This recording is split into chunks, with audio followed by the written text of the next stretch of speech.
Muy buenas tardes con todos, ¿cómo están? Les saluda Richard Ángeles. Hoy día seguimos con Mateo. Y en Mateo 5.21 Jesús habla sobre la ira.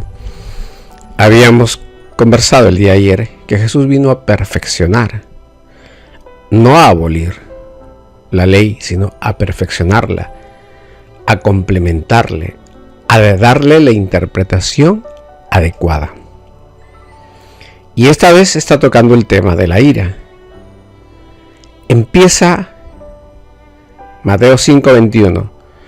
Oísteis que fue dicho a los antiguos, no matarás, y cualquiera que mate será culpable de juicio. Pero yo os digo que cualquiera que se enoje contra su hermano será culpable de juicio.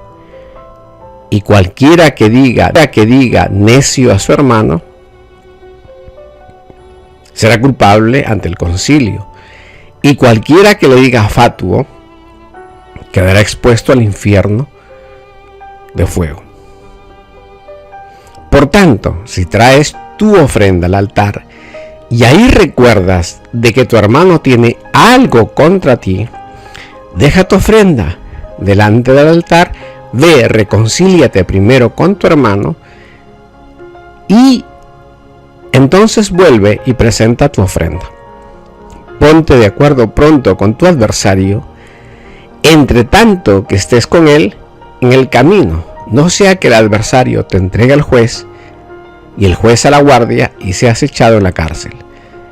Te digo, de cierto te digo, no saldrás de ahí hasta que pagues el último cuadrante.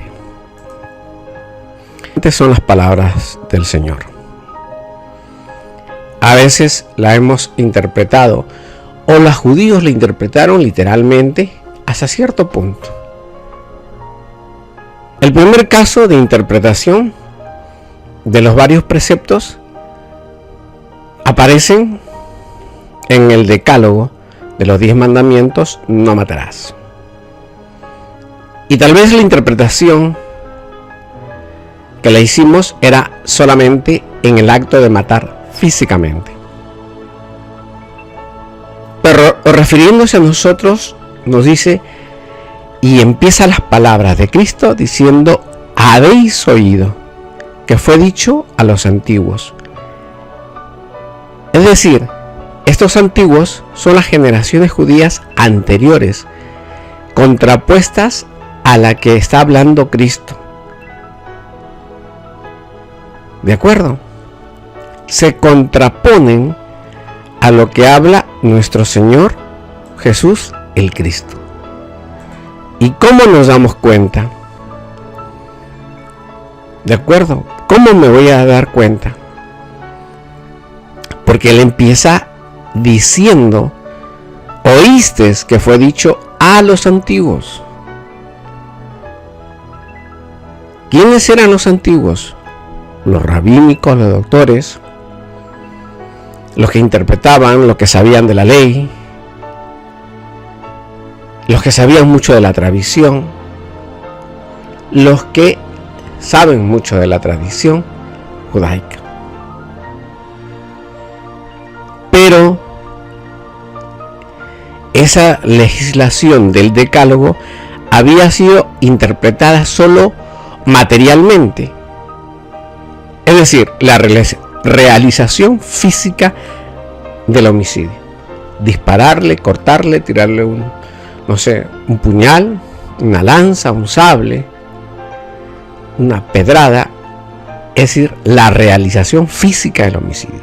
De esa forma se estaba interpretando y enseñando. Pero Cristo, al contraponer su enseñanza a la interpretación rabínica del mismo mandamiento, por eso está diciendo: habéis oído a los antiguos, y les va a dar una contraposición, porque en esta contraposición les explica mucho más y dice: pero yo os digo. Y al decir yo os digo, está diciendo implícitamente que es superior a Moisés. Moisés de repente llegó sola a la interpretación física, material del homicidio, no matarás. Y el único que es superior a Moisés es Jesús. Y gradualmente se va presentando como el rey, como mejor que los profetas, etcétera, etcétera, etcétera, etcétera. ¿Y dónde lo vemos todo eso? En Mateo 16, 6. ¿De acuerdo? Jesús dijo: mirad, guardaos de la levadura de los fariseos y de los saduceos. En toda esta literatura que estamos leyendo sobre Jesús y la ira, estamos viendo que se presenta como el supremo legislador de Israel. Legislador de Israel. En este precepto no solamente se condena el acto homicida físico y material real, sino la injuria, el insulto contra cualquier ser humano. Escuchen bien, esto es contra cualquier ser humano. Tu trabajador, tu hermano, tu primo, tu sobrino, contra cualquiera. Haya hecho lo que haya hecho. Por eso, esto equivale a tu prójimo. Ahora, Jesús está también condenando el tener cólera, el airarse contra el hermano injustamente. Pero acá sí cabe justamente, no con justicia, sino injustamente, sin motivo alguno. Por eso utiliza las palabras que dice: cualquiera que se enoje contra su hermano, contra su prójimo, no un familiar, no el hijo de tu papá y tu mamá, no, hermano, prójimo, será culpable de juicio. Cualquiera que diga necio a su prójimo será culpable de concilio. Y cualquiera que le diga fatuo, presumido, soberbio, quedará expuesto al infierno. Eso es lo que nos está enseñando el Señor. Y esos son los términos que está empleando. Qué difícil es a veces querer cumplir las cosas de Dios. Y la ira tiene muchas consecuencias negativas en su cuerpo. Personalmente, soy una persona colérica cuando no se hacen bien las cosas. Y a pesar de eso, la Biblia dice: dejad la ira, porque no sea que la ira te haga perder el reino de los cielos.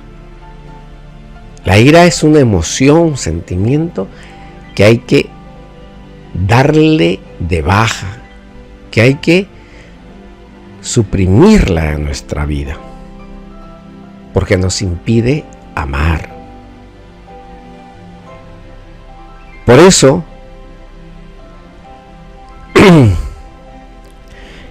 esta ira es una rebeldía contra Dios.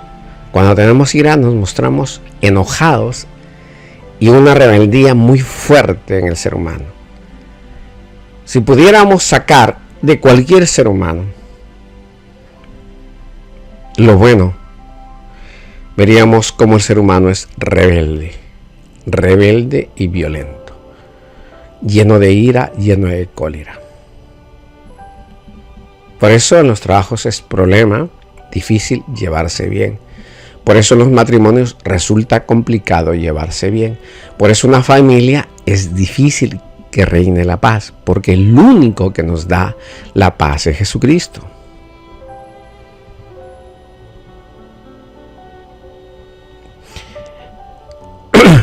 Por eso insiste Jesús: el que llama a su prójimo o hermano será castigado. Y nos da tres tipos de castigo. Por eso si lo lees con paciencia, dice, cualquiera que se enoje, que tenga cólera contra su hermano será culpable de juicio. El que diga necio a su hermano, culpable del concilio. Y el que diga fatuo, el infierno. 3 tipos de castigo según lo que salga de tu corazón, según el nivel de tu ira, de tu cólera y tu desprecio contra cualquier ser humano. Es contra cualquier ser humano. Es sentido amplio y universal de esto.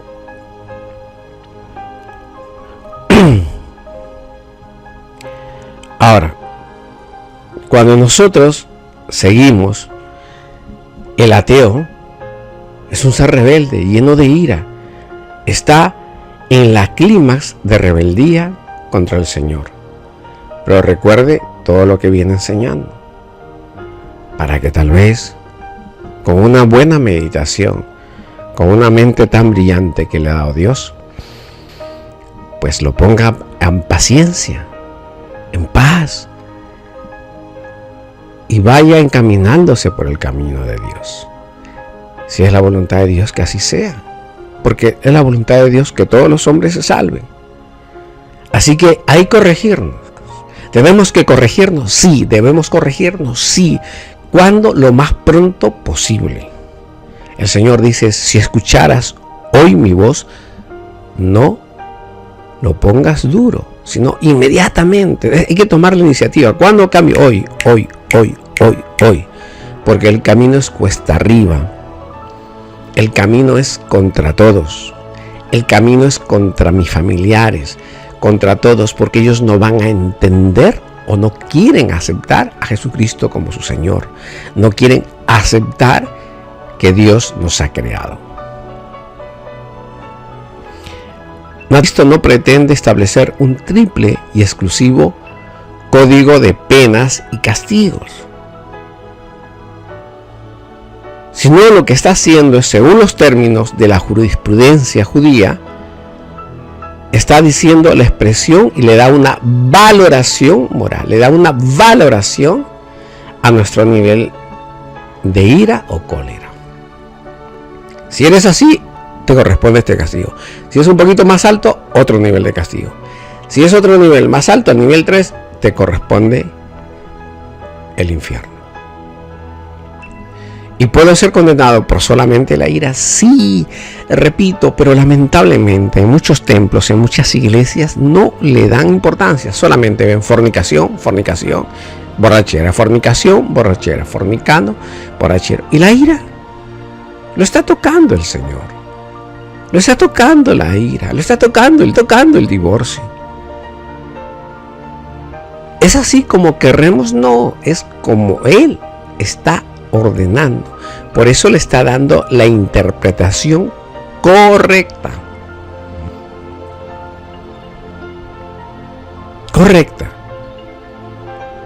¿Ve? No está dando 3 tipos de castigo. Lo que está dando una valoración para cada uno. El que llegó hasta 1, llegó a esto. Le corresponde, ¿qué dice? Para hablar con la palabra, dice, juicio, el que le dice necio. Ante el concilio, el que diga, cualquiera que se enoje contra su hermano, el que se enoja, es a juicio. El que diga necio, culpable ante el concilio. El fatuo, castigado al infierno. Ahí están las 3 valorizaciones que está haciendo el Señor. Luego, el Señor quiere que siempre tengamos misericordia, ¿de acuerdo? Y no quiere que tengamos niveles de acumulación de castigos, sino que nos desprendamos. Por eso, en la religión judía se ponía como una condición unánime en la parte social, civil, rechazar la cólera entre hermanos, que no debería haber pleitos entre hermanos, que no debería haber violencia entre hermanos. Por eso era muy importante el amor, la práctica del amor. El odio que existe hoy entre personas siempre termina muy mal. Actualmente hay mucho odio y eso es lo que no quiere el Señor. El odio es una manifestación de la ira. Luego se pone dos pequeñas parábolas o comparaciones que nos hace el Señor para tener y andar en cuidado. ¿De acuerdo? La primera se presenta como un sacrificio que debemos hacer. Dice: por lo tanto, si traes tu ofrenda al altar y ahí te acuerdas que tu hermano tiene algo contra ti, yo le provoqué algo o él me hizo algo. Si tener algo contra ti es que posiblemente es lo más que yo hice el daño, ¿no? Deja tu ofrenda y reconcíliate, dice. Y entonces, en estas parábolas o comparaciones, tú, antes de hacer la paz con Dios, dice, anda y haz la paz con tu hermano, con tu prójimo. Eso es lo primero. Antes de ponerte más, anda con tu prójimo, con el hermano que has ofendido, y ponte en paz con él. Eso es lo que está diciendo. Eso es lo que le agrada a Dios. Porque a Dios le agrada el amor al prójimo. Y si lo practicamos, estamos andando bien. Personalmente, yo mucho practico eso con mi esposa, con mis hijas. Porque hay momentos en que me dan mucha ira.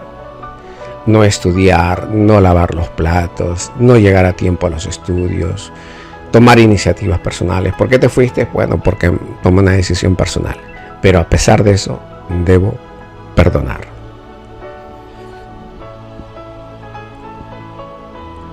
Y la segunda comparación que hace el Señor dice: ponte de acuerdo con tu adversario, entre tanto que estés con él, no sea que te entregue al juez. Y esta segunda comparación que está haciendo es tomada ya de la vida civil. Entonces, ¿para qué llegar a pelear? ¿Para qué llegar a los juzgados? ¿Para qué llegar a nivel de juicios? Porque puedes perder y vas a perder demasiado. Entonces el Señor dice: mejor ponte de acuerdo. Mientras antes que sucedan esos eventos de demanda civil, ponte de acuerdo, dice. Mientras estés en tu camino, antes de que suceda, dile: ponte de acuerdo. Trata de darle una solución sin llegar a la parte legal. Ponte de acuerdo, dice el Señor Jesucristo. Fíjense cuán importante es el manejo de la ira. Cuán importante es no ofender. Cuán importante es no odiar. Y cuán importante es que antes de pedir y hacer una oración con Dios, perdonar o pedir perdón a quienes hemos ofendido. Y si tuviéramos algún problema de tipo o corte civil con jueces, mejor es arreglarlo con madurez, con la sabiduría que nos da Dios, de forma lo más armoniosamente posible. Que el Señor Jesucristo nos cuide, nos protege y evita que caigamos en semejante maldad. Saquemos de nuestra vida la ira. La ira debe irse. El odio no puede ser posible que esté en el corazón de un cristiano en cualquier circunstancia, en cualquier situación de nuestro hogar, de nuestras vidas, al enemigo, y que nosotros aprendamos a cuidarnos de nosotros mismos, suplicando con todo ruego al Señor Jesucristo que el Consolador nos ayude a vencer lo malo que hay en nosotros. Por Jesucristo, nuestro Señor. Amén. Amén.